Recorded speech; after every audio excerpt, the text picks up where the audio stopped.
네, 오늘장 랭킹5 시작하도록 하겠습니다. 오늘은 어떤 키워드에 주목해 볼까요? 지금부터 이 두 분의 조언 들어보시죠. IBK 투자증권 영업부 박근영 부장, 헤르메스탁 하창원 본부장 함께하겠습니다. 두 분 어서 오십시오. 네, 안녕하세요. 자, 오늘도 하나씩 키워드 살펴보면서 전략 힌트 찾아볼 겁니다. 오늘 키워드 이렇게 뽑아봤고요. 가장 아래쪽부터 열어보도록 할게요. 자, 이렇게 무너진 걸까요? 무너지고 있는 걸까요? 궁금하실 것 같습니다. 회복세 보이고 있을지 2차 전지 반도체에 대한 이야기를 첫 번째 질문으로 좀 해보려고 하는데요. 박근영 부장님께 좀 질문을 드려보고자 합니다. 급등이 나오는 것도 아니고 급락이 나오는 것도 아니고 전반적으로 거래가 크게 실리지 않으면서 부진한 흐름이 반도체 2차 전지에서 좀 나오고 있거든요.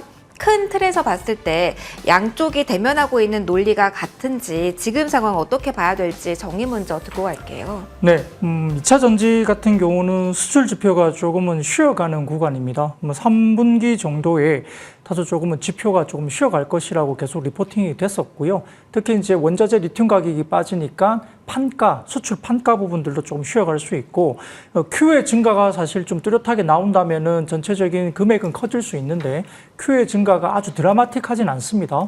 아주 나쁘지는 않았죠. 7월 달에 월간 Q의 증가는 청주 지역은 월간 최대치가 나왔었고, 그 다음에 대구 지역은 조금 아쉬운 성적표가 나왔습니다. 대구 쪽은 LNF 관련된 쪽인데, 테슬라가 3분기에 물량을 좀 줄인다고 이야기했기 때문에 조금 아쉬울 가능성이 크고요. 청주 지역에 관련된 부분들 데이터들은 조금 지켜봐야 될 것 같아요. 그래서 8월 월간 데이터라든지 그런 부분들뿐만 아니라 9월 달까지 데이터를 좀 보시고 전반적인 3분기 물량에 대한 부분들이 어떻게 실적에 반영이 될지를 좀 보셔야 될 것 같긴 합니다. 다만 이제 그 주말 사이인가요? 지금 이제 고션이라는 중국 업체가 대주주가 이제 미국 업체이기도 하지만 전반적으로 미국 쪽에 이제 고션이 또 공장을 짓는다는 이야기가 또 나오고 있어요. 그래서 반도체하고의 약간의 온도 차는 사실 미국 쪽에도 좀 있는 것 같습니다. 네. 그러니까 미국 현지 정부에서는 국가 안전 보장에 영향을 주는 반도체 특성상 반도체에 대해서는 굉장히 강하게 이야기를 하고 있고, 근데 화웨이에 지금 새로운 반도체 관련된 그 스마트폰에 SK 하이닉스 반도체가 들어갔다. 이게 좀 논란이 좀 되고 있긴 합니다만, 근데 이제 다이렉트로 SK 하이닉스 그쪽으로 수출한 건 아닌 것 같고 유통망을 통해서 약간 좀 다르게 우회적으로 좀 흘러간 것으로 보이긴 합니다. 그런 부분에서 반도체 쪽과 이제 2차 전지 쪽을 좀 지켜봤을 때 고션이 이제 미국 쪽에 새롭게 공장을 짓는다는 이야기가 이제 주말 사이에 흘러나오다 보니까 반도체와 어떤 2차 전지 쪽은 약간 좀 포인트가 좀 다르다 부분이죠. 예, 반도체는 말씀드렸듯이 여러 가지 부분에서는 미국이 중국 대비 기술 수준 생산 중국 측면에서 크게 좀 뒤처져 있습니다. 특히 이제 2차 전지 쪽은 미국이 당연히 뒤처져 있죠. 그러다 보니까 어느 정도 2030년이죠. 미국의 전기차 침투율 50% 이상 대선 공약 에 대한 부분도 있기 때문에 다소 좀 바이든 행정부 입장에서는 중국 배터리 관련된 기술을 조금 활용할 어떤 그런 전략? 약간 경계를 하고는 있지만 완전히 배척하지 못하고 어느 정도 본인들에게 좀 유리한 측면으로 인해서 좀 활용을 하는 어떤 측면이 좀 분명히 있는 것 같습니다.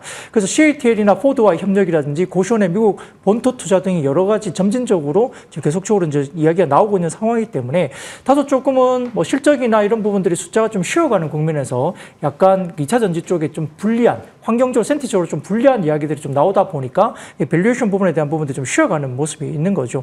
결국 이제 2020년대 후반에서 북미 전기차 소지업들의 낙수 효과가 클 것으로 보입니다. 왜냐하면 북미 전기차 배터리 시장 내에서 한국의 점유율은 50% 이상 결국은 갈 수밖에 없는 국면이기 때문에 당장은 좀 쉬어가는 국면. 그리고 에코프로 그룹 중에서 에코프로는 좀 덜 빠졌어요. 고점 대비해서. 그리고 에코프로 BM은 고점 대비 저희 반토막 정도까지 빠져 있거든요. 그러다 보니까 단기 낙폭 과대에 대한 반발이 나올 수는 있겠지만 2차 전지 소재, 특히 양극재 같은 경우는 조금 쉬어가는 분위기로 갈 수는 있습니다. 그럼에도 불구하고 셀업체가 상대적으로 조금은 매력적인 부분에 있다는 점에서는 지난주였나요? 어쨌든 LG 에너지솔루션이나 삼성 SDI 같은 경우는 양극재 빠질 때는 안 빠졌거든요. 네. 그런 부분도 좀 있고요. 그리고 길게 봤을 때는 결국은 포스코 홀딩스 같은 여러 가지 리튬 전략에서 내재화가 100% 가능한 섹터 관련해서 포스코 그룹주라든지 이런 쪽이라든지 특히 이제 포스코 퓨처엠도 마찬가지로 양극재 중에서는 그나마 돋보일 수 있겠죠. 이런 부분에서는 조금 중장기 호흡을 좀 길게 가져가시고 최근에 좀 쉬어가는 구간을 좀 반응을 조금 쉬어가는 쪽으로 보시면 좋을 것 같고요.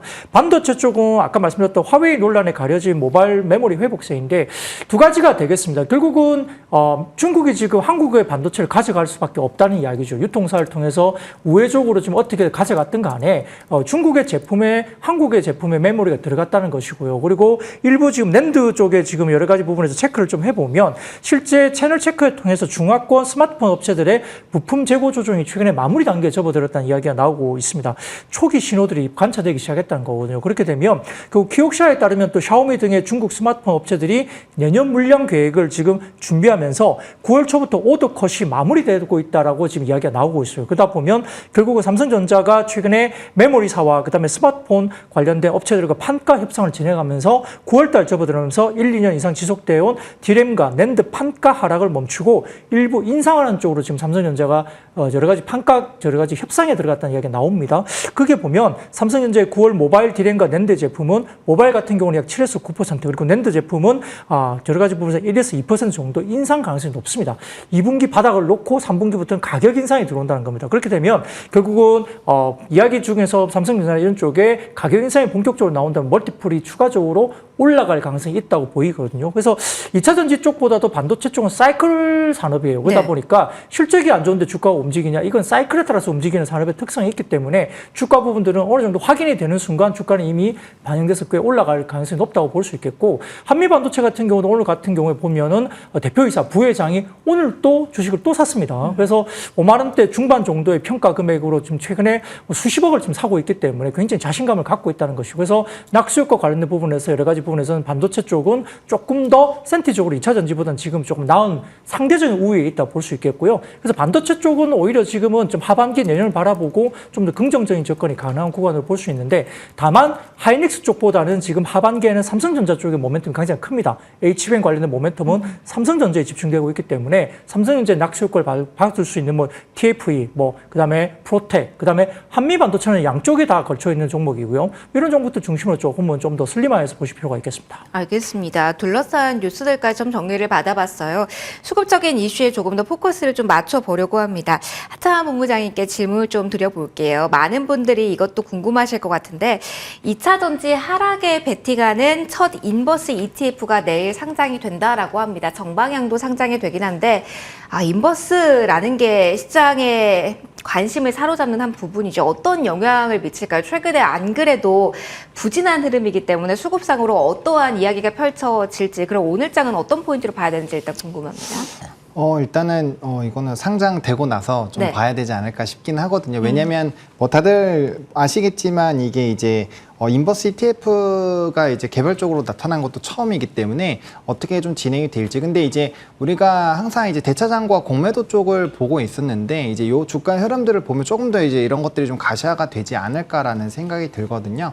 그래서 뭐 지금 당장으로는 뭐 앞에서 말씀해 주신 것처럼 약간은 좀 쉬어가는 단계이기 때문에 그리고 이게 또 얼마나 많은 또 자금이 또 추적이 되느냐 이런 것들이 좀 중요하지 않을까라고 보고 있는 상황입니다. 그래서 뭐 일단은 인버스 ETF가 생기게 되면 당연히 고점 부분에서의 이런 좀 하락 베팅을 하시는 분들이 또 관심이 세질 수도 있죠. 그래서 그런 부분들이 뭐 당연히 좀 영향은 있지 않을까라고 보고 있고요. 다만 이제 이런 방향성 부분에서 아마 힘겨루기가 조금 더 강해질 수 있는 부분에서의 좀 이슈가 될 수 있어서 뭐 요거는 일단은 어쨌든 흐름 자체가 과거의 데이터가 전혀 없다라고 보시면 되기 때문에 좀 일단 상장된 후의 흐름을 봐야 될 것 같다는데 다만 최근의 기조를 봤을 때 어쨌든 약간의 좀 횡보세와 쉬어가는 흐름들이 나타나고 있기 때문에 조금 이슈는 될 수 있지 않을까라는 생각이 들고 있고요. 그리고 저는 이 2차 전지 쪽에서 좀 장비 쪽을 계속 보자라고 말씀을 드렸는데 에코프로가 많이 빠질 동안에 뭐 코인테크라는 종목은 또 상당히 좀 주가가 많이 올라왔거든요. 그래서 2차 전지 내에서도 지금 소재보다는 그 기타 쪽에서의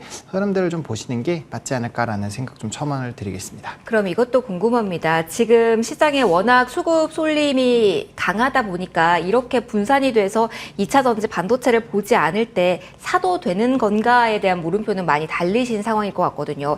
2차 전지에 관해선 장비는 괜찮다라고 한다면 반도체의 경우도 괜찮다라고 신호 주실까요? 네, 뭐 반도체는 좀 되게 긍정적으로 보고 있는 게 제가 최근 한 3주 동안 들고 왔었던 추천주가 자 반도체였었던 맞아요. 걸로. 그래서 좀 질문을 드리고 싶은 게 그 네. 종목들에 대해서 단기적으로는 불안한 분도 계실 것 같은데 지금 오히려 그 비중 그대로 묵직하게 기다릴 때 아니면 비중을 늘릴 때 어떤 포지셔닝이 지금은 중요하다고 생각하실까요? 최근에 반도체 담으신 분 포함해서요. 네네네. 뭐 최근에 이제 좀 급등력이 많이 나왔던 건 앞에서 소개해 주셨던 TFE라는 종목을 조금 이제 먼저 소개를 좀 드렸었고, 그게 주가가 좀 상당히 많이 올랐었는데, 만약에 뭐 예를 들어서 이제 뭐 한미반도체라든지 뭐 ISC 이런 종목군들이 좀 대표적인 종목군들이잖아요. 근데 최근에 약간의 좀 조정 흐름들이 나타나고 있거든요. 근데 이전 그 박스권까지 내려간다라고 한다면 뭐 충분히 저는 뭐 매력적으로 접근이 가능하지 않을까라고 생각을 하고 있습니다. 뭐 ISC 같은 경우는 일단은 79,000원대를 좀 지지를 하는지를 좀 살펴보시고, 여기가 깨지면 이제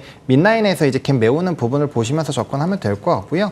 한미반도체 같은 경우도 지금 뭐 45,000원부터 5만원 사이, 여기가 굉장히 좀 강력한 박스권이라고 저는 생각을 하고 있기 때문에 이 안에서 가격이 만약에 도달을 한다라고 한다면 뭐 충분히 좀 분할 매수 관점으로 접근을 하셔도 괜찮을 것 같습니다. 저는 뭐 삼성전자, 하이닉스도 다 마찬가지로 좀 눌림 현상이 남았을 때, 오히려 이 삼성전자도 좀 빠졌을 때 6만 원대 뭐 한 3,000원 요까지 빠졌을 때도 제가 이제 좀 반도체 쪽은 좀 눌리면 오히려 땡큐 좀 매수의 관점으로 보자라고 말씀을 드린 게, 어쨌든 업황 자체는 좀 데이터들이 좋아지고 있는 이 흐름들이 좀 기대가 되고 있는 상황이고, 물론 이제 양치기 소년 섹터였죠. 한 2, 3년 정도 계속 그러한 기조가 나타났는데, 어쨌든 터널을 좀 지나가고 있다라는 관점으로 본다면 충분히 모아가시기에는 뭐 저는 나쁘지 않다라고 보고 있는 상황입니다. 알겠습니다. 다음 순위에서도 또 수급에 대한 이야기 담아보도록 할게요. 4위 연결해서 가도록 하겠습니다.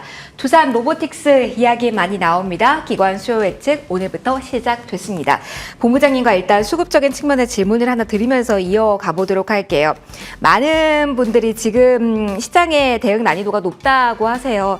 2차 전지 반도체 주도 직격 종목인데 말씀해 주신 대로 땡큐 하고 잡는 게 지금 그쪽을 맞는 건지, 아니면 로봇에 대한 로맨텀이 계속 남아있다라고 하거든요. 지금 신규로 이쪽을 봐야 되는 건지, 로봇인지 쉬어가는 쪽인지에 대한 궁금증도 있으실 것 같아요. 수급 흐름에 따라 지금 어떤 투자 전략이 좋을까요?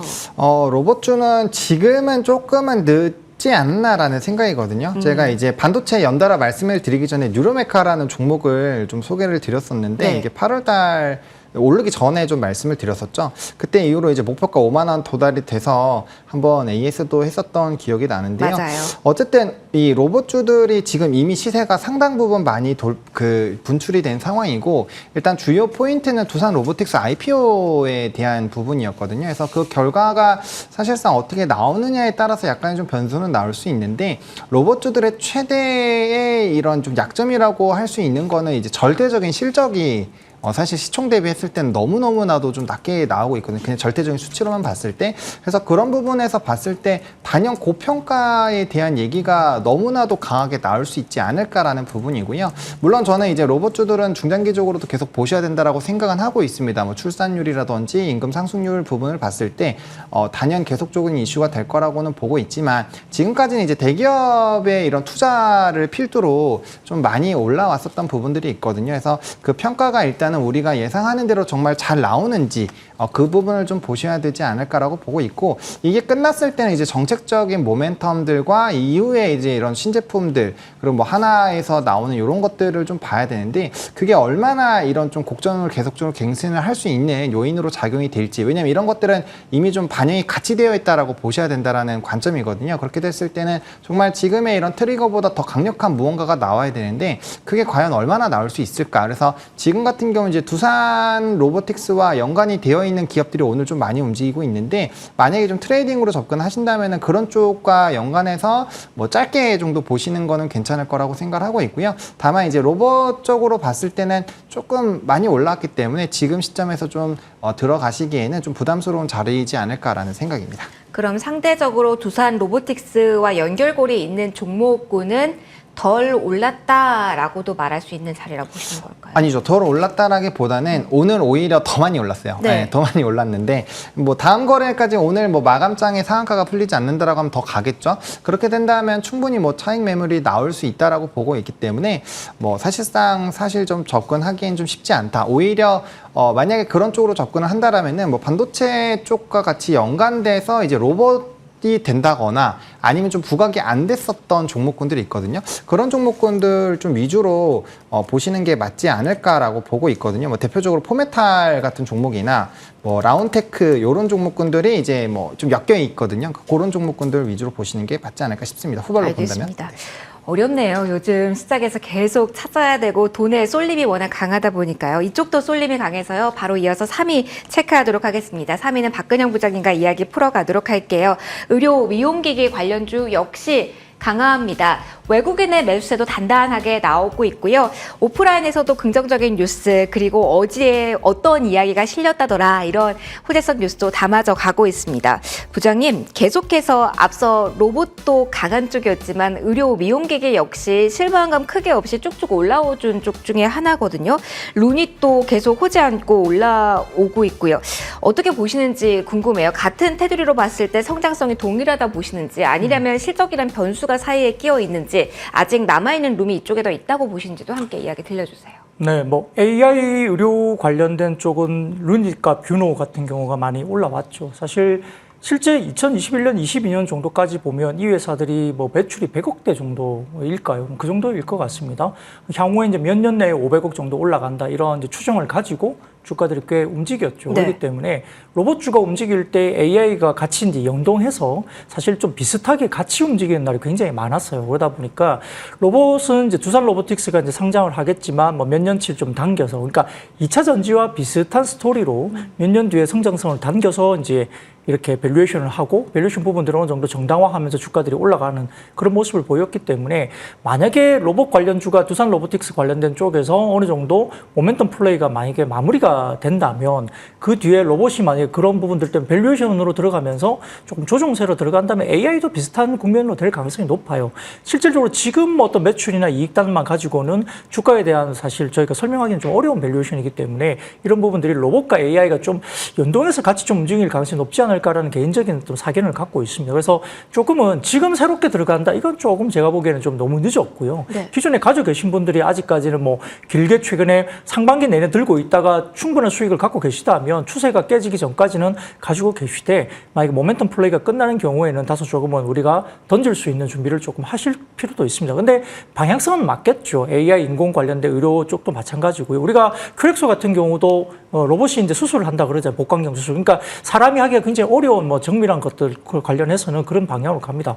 주말 사이에 제가 이제 지방 갔다가 올라오면서 이제 그 여러 가지 뭐 휴게소를 좀 들려보니까 거기서도 로봇 커피 이렇게 해가지고 로봇이 커피를 타주면서 했는데 뭐 3,800원인가 그렇게 내고 꽤 먹었거든요. 비싸네요. 비싸요. 근데 그 인건비도 줄어들면서 로봇 커피 하면서 굉장히 좀 그렇게 효율적으로 휴게소에서 쓰고 있고 그게 이제 전국적으로 점점 퍼질 가능성이 높아요. 네. 튀김도 지금 이제 뭐 치킨도 튀긴다 그러죠. 여러 가지 부분에서는 이제 사람이 일을 할 수 있는 시장이 좀 줄어들면서 좀 씁쓸한 부분도 분명히 있지만 방향성은 맞다고 봅니다. 그래서 이런 부분들뿐만 아니라 협동 로봇 관련해 가지고 두산 로보틱스가 굉장히 잘하는 것들. 특히 중요한 것은 협동 로봇은 안정성이거든요. 그와 관련된 솔루션을 가지고 소프트웨어라든지 이런 부분에 대한 강점을 갖고 있기 때문에 두산 로보틱스가 굉장히 좀 두각을 나타내는 것 같고 또 두산 그룹 내에도 로봇과 같이 연계될 수 있는 산업들이 굉장히 많아요. 중공업이라든지 여러 가지 부분에서 로봇과 관련된 연동될 수 있는 산업들이 많기 때문에 시리즈를 낼 수 있다는 점에서 두산 로보틱스가 좀 두각을 나타냅니다. 근데 이제 지금 뭐 앵커님도 마찬가지겠지만 피부과 가보셨어요? 가봤죠. 가봤죠. 네네. 포텐자나 슈링크나 등등등 피부 시술 받으셨죠? 아유 그럼요. 그쵸? 많이 관심 있게 보고 있죠. 할인은 언제 하나. 그렇죠. 이렇게, 네. 관심 가지고 있고 패키지 계속 좀 찾아보고 계시죠? 그렇죠. 할인 받으시면 많이 할 계속 때. 그거 중단할 수 있어요? 힘들죠. 잘 안 되죠. 예. 3개월 뒤에 받든 6개월 뒤에 받든 또 받으러 가실 계획 가지고 계신 거잖아요. 부장님도 비슷한 계획이 있으신 것 같은데. 네, 저는 투자적 관점에서 받아봤습니다. 예. 네, 어떠셨어요? 슈링크도 받아봤고, 슈링크 네. 유니버스도 받아봤고, 네. 그다음에 포텐자도 받아봤거든요. 네. 근데 왜 가는지를 알겠어요. 그러니까 그거는 이게 남녀노소를 불문하고 시장이 커지고 있는데 쉽게 말하면 미용기기 쪽은 전반적으로 의료기기 산업 중에서 미용기기의 글로벌 침투율은 3%밖에 안 됩니다. 상당히 낮네요. 네, 상당히 낮습니다. 그래서 생각보다 지금 시장이 아주 개화 단계에 있고요. 근데 글로벌 뭐 사이너쇼라든지 뭐 인모드라든지 여러 가지 아주 글로벌 탑 티어들은 굉장히 잘하는 것들이 있죠. 울세라, 서마지 같은 고가의 어떤 국내에서 시술 받을 수 있는 것들이 많은데 이런 것들 굉장히 비싸단 말이죠. 근데 이런 것들을 잘하는 게 한국이에요. 또 왜냐하면은 이러한 글로벌 1위 업체들이 대부분 다 PEF에 매각을 많이 당했습니다. 그래서 대주주가 PF로 많이 등재가 됐기 때문에 기존에 아주 강력한 미용기기 제품을 가지고는 있지만 지금은 괜찮지만 R&D가 안 되고 있어요. 그럼 추가적인 제품을 내야 되고 연속성을 가지려면은 잘하는 곳을 찾을 수밖에 없고 M&A를 할 수밖에 없죠. 근데 한국이 너무 잘해요. 가성비도 있고. 그렇기 때문에 최근에 보면 뭐 이루다, 루트로닉, 켈시스 등등이 지금 매각이 되고 있죠. 그래서 글로벌 PF들이 굉장히 한국 시장을 보면서 잘하고 있는 한국 업체를 인수하기 원하거나 R&D를 협력하려는 것도 굉장히 지금 하고 있습니다. 근데 시장에서 지금 이렇게 초기 단계에서 연간 30-40%씩 지금 주가 관련된 성장을, 실적 성장이 이루어지고 있고요. 더군다나 OPM이 50% 넘어가는 회사도 있어요. 엄청나게 높은 그 실적을 구가하고 있습니다. 거의 분위기가 거의 2차 전지 초기 분위기가 거의 비슷해요, 미용기기가. 근데 이걸 간과하시면 안 됩니다. 근데 최초에 보시면은 우리가 이제 뭐 메이톡스나 이렇게 톡신 관련된 주식들이 과거에 처음에 시장 선점하면서 막 올라갈 때 40배에서 60배까지 받았거든요. 근데 미용기기가 좀 오르기도 했고 밸류가 좀 차긴 했지만 25배, 30배 안 됩니다. 그렇기 때문에 아직까지도 저는 미용기기의 성장성 내년까지의 그림 아직까지 몇 년 남았고요. 그다음에 글로벌 M&A가 계속적으로 이루어진다는 점에서 고가의 프리미엄을 주고 살 수 있다는 점에서는 시장에서는 성장성이 충분히 프리미엄을 받는다면은 AI보다는 오히려 실적이 따박따박 나오면서 실적을 보여주는 미용기기 업체는 아직 밸류에이션 멀티플을 충분히 더 받을 수 있다는 점에서 성장 국면에서는 아직은 좀 더 초입 국민이 아닐까 이렇게 판단하고 있는 상황입니다. 알겠습니다. 같은 갈래로도 설명이 될 수 있지만 실적이 좀 다르군요. 그 부분 포인트로 해서 한 번 더 생각해 보시고요. 계속해서 2위 키워드 보도록 하겠습니다. 인프라 투자 관련주에 대한 이야기 해볼 거고요. 이쪽 키워드는 하창한 본부장님과 진행을 좀 해보도록 할게요. 자, 인프라 오늘 뉴스에 뉴스가 더해졌습니다. 미국이 뭘 한다더라. 그리고 우리나라가 우크라이나에 얼마를 투자한다더라. 이런 뉴스들이 많이 나오고 있는 상황입니다. 테마 이상으로 좀 볼 수 있을지 모르겠어요. 로얄 패밀리 오피스 방문 나오면서 모듈러 주택도 강하게 움직임 나오는 상황. 뉴스에 따른 플레이 그 이상으로 볼 수 있는지가 일단 궁금해서요. 그 포인트로 질문을 먼저 본부장님과 드려보면서 이야기해 볼게요. 테마 이상의 뉴스 강도 이상으로 좀 볼 수 있는 섹터인지 인프라 투자 관련주에 오늘 오후까지의 반응 그리고 조금 더 연속성 있을 수 있을까요? 일단은 뭐 다들 아시겠지만 음봉 전환을 했죠. 네. 장 초반 그리고 시간에서 굉장히 좀 강력한 흐름들이 나타났는데 뭐 이제 방문을 한다라는 이슈는 있었는데 이제 주말이 지나고 나서 그 이후에 대한 후속 기사들이 좀 없었던 상황이거든요. 그러다 보니까 뭐 거기에 따른 약간의 좀 차익 매물들이 좀 나오지 않았나라고 생각을 하고 있고요. 뭐 후속적으로 만약에 뭐 지금 협업 관련된 사실 뭐 어느 정도의 가능성들은 열어놓고 좀 보시는 것 같은데 거기에 따른 뭐 추가적인 정말 모멘텀 연결고리가 생긴다라고 한다면 뭐 주가는 추가적으로 상방이 좀 열릴 수 있지 않을까라는 생각입니다. 근데 이제 SY라는 종목을 조금 공부를 해보시면은 이제 뭐 샌드위치 패널이나 데크 플레이트 쪽에서는 뭐 일단 독보적인 좀 지위를 특히나 샌드위치 패널 쪽에서 독보적인 지위를 가지고 있고요. 이제 이 뭐 화재 부분이라든지 이런 법이 좀 개정이 되면서 사실상 이제 이 자재에 대한 그 수요가 상당히 높아지면서 실적이 잘 나오고 있었던 회사예요. 그러니까 이런 테마가 없더라도 사실상 뭐 속도에 좀 차이가 있을 뿐 지속적인 좀 우상향이 나올 수 있었던 그런 가격 위치였었던 상황이었거든요. 근데 어쨌든 이런 좀 이벤트가 붙어준다고 한다면 뭐 충분히 좀 기대감을 좀 펼칠 수 있는 상황이고 추가적으로 이제 대통령에서의 이런 좀 발표가 있었죠. 우크라이나에 대해서 뭐 추가적인 이런 지원 발표 이슈가 있었기 때문에 그런 것들이 좀 플러스 알파로 재건주들에 대한 좀 이슈 몰이를 좀 한 것이 아닌가라고 보고 있는 상황입니다. 근데 저는 만약에 재건 쪽으로 본다라고 한다면 차라리 저는 건설기계 쪽을 보시는 게 좀 맞지 않을까라는 생각이거든요. 뭐 주가의 위치에너지도 사실상 고점 대비 한 20-30% 이상씩은 다 눌려 있는 상황이고요. 충분히 뭐 실적 발휘라든지 이런 좀 광물 관련된 이벤트가 부각이 되더라도 충분히 건설기계에 대한 수요가 많이 늘어날 수 있다라는 점 그리고 추가적으로 뭐 이제 부양책들이 또 나타나게 되면 거기에 따른 플러스 알파 요인들이 많이 붙을 수 있는 상황이어서 실적도 나쁘지 않거든요. 그래서 그런 실적까지 다 노리고 본다라고 한다면 오히려 재건이라는 그런 테마로 보시기보다는 건설기계 쪽으로 오히려 좀 다르게 보시는 것도 좋은 방법이지 않을까라는 생각입니다. 알겠습니다. 그리고 하나만 더 질문을 좀 드려보도록 할게요. HD 현대라는 종목을 인프라 투자에서 할까 로봇에서 질문 드릴까 좀 고민을 했거든요, 본부장님. 로봇 수혜가 강하다라고 봐야 되는지 아니면은 기계 쪽 살짝 이야기를 해주시긴 했는데 HD 현대 역시 기계 관련주로 볼 수 있는지도 궁금해요. 그리고 윗꼬리가 달린 상태거든요. 이 현상도 같이 좀 봐주세요. 뭐 코리아 뭐 워낙 주가가 이 좀 박스권 돌파하면서 좀 강하게 움직였고 이전에 거의 고가 라인까지 도달을 했기 때문에 뭐 당연히 차익은 나올 수 있다라고 좀 보고 있는 상황이고요. 21년도 때 가격까지 좀 회귀를 했거든요. 네. 그리고 이제 HD 현대 같은 경우는 이제 인도네시아에서 친환경 전략 거점을 마련한다는 그런 소식들, 그래서 제조 사업에 대한 이런 거점을 확대하는 부분인데 이게 또 HD 현대 건설기계 쪽으로 엮여서 좀 움직임이 나타나고 있기 때문에 뭐 두 가지 이슈가 좀 같이 반영이 됐다라고 보시면 좋을 것 같고요. 뭐 양방향 다 보실 수 있는 종목이다라고 정리드리겠습니다. 하나 지금 걱정되는 부분이 있어서 본부장님 이 변동수 한 번만 봐주세요. 두산 쪽은 괜찮습니다. 그런데 많이 로봇주가 오후에 지금 꺾이고 있습니다. 지금 레인보우 로보틱스만 봐도요. 14% 오르다가 현재 2%대까지 하락폭을 키운 상황이고요. 유로메카도 현재 상승폭을 다 반납한 상황입니다. 로봇에 오후장 들어가면서 조금 흐름이 약해지고 있거든요. 이 정도면 많이 당황하시는 분들도 계셨을 것 같아요. 두산은 그래도 강한 흐름이 나타나고 있습니다만 그 여타 종목들에 대해서는 너무 변동이 커서요. 어떤 신호인지 아니면 그냥 단순 하루 변동성으로 설명이 가능한지 궁금해요. 근데 사실 뭐 지금 가격대에서는 얼마든지 차익이 쏟아져 나올 수 있는 상황인데 지금 이제 두산이 상한가에 걸려 있다가 풀리면서 좀 같이 눌림 현상이 나타나는 것이 아닌가 보고 있습니다. 그만큼 이제 지금 시장에서 이런 로봇주들을 움직이는 트리거 자체가 IPO라고 보시면 좋을 것 같고요. 그러니까 즉 이 이슈가 끝나고 추가적으로 플러스 알파에 뭔가 정말 엄청난 이슈가 없지 않으면 일단 상승력이 유지가 되거나 아니면 그러니까 횡보 구간을 좀 거치거나 아니면 단기 차익들이 좀 상당히 나올 수 있기 때문에 그런 것들은 좀 생각을 해보셔야 되는 상황이지 않나라고 정리를 드리겠습니다. 알겠습니다. 지금 나오고 있는 변동수까지 저희 리뷰를 해드렸고요. 마지막 키워드 살펴보도록 하겠습니다. 마지막 키워드는 박근영 부장님과 이야기해 보도록 할게요. 조선 이야기 할 겁니다. 신조선가가 31주째 상승하고 있다라는 점도 포인트고요.